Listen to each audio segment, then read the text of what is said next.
বেসরকারি চ্যানেল জিটিভির নারী সাংবাদিক রাহানুমা সারার মরদেহ উদ্ধার করা হয়েছে মঙ্গলবার মধ্যরাতে রাজধানীর হাতিরঝিলের লেক থেকে।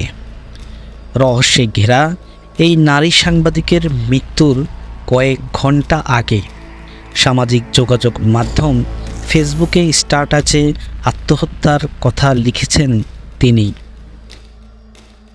কিন্তু কেন এই আত্মহত্যা, তা নিয়ে চলছে নানা চুলছেড়া বিশ্লেষণ।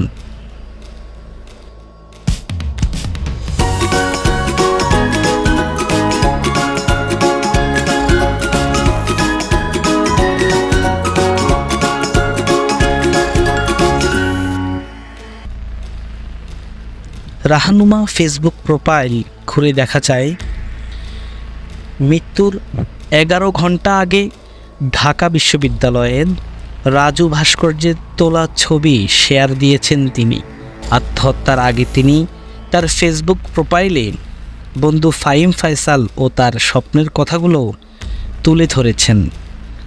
স্বপ্ন পূরণে উভয়ের পরিকল্পনাও ছিল অসংখ্য, সেগুলোর কথাও তুলে ধরেছেন রাহানুমা।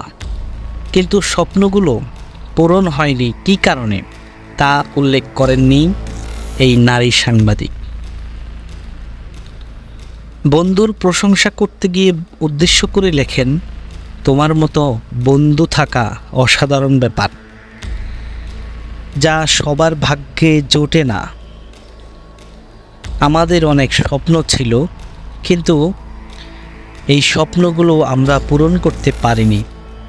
একথা বলার পর রাহানুমা তার বন্ধুর মঙ্গল কামনা করে, জীবনের সব ক্ষেত্রে সফলতা কামনা করে বলেছেন, আল্লাহ তোমার ভালো করুক।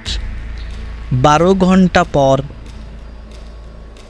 ফেসবুকে দেওয়া অপর এক পোস্টে রাহানুমা লেখেন, জীবন মিত্র হয়ে থাকার চাইতে মরে যাওয়াই ভালো। জিটিভির নিউজ রুম এডিটর হিসেবে কাজ করা রাহানুমার বাড়ি নোয়াখালী জেলায়।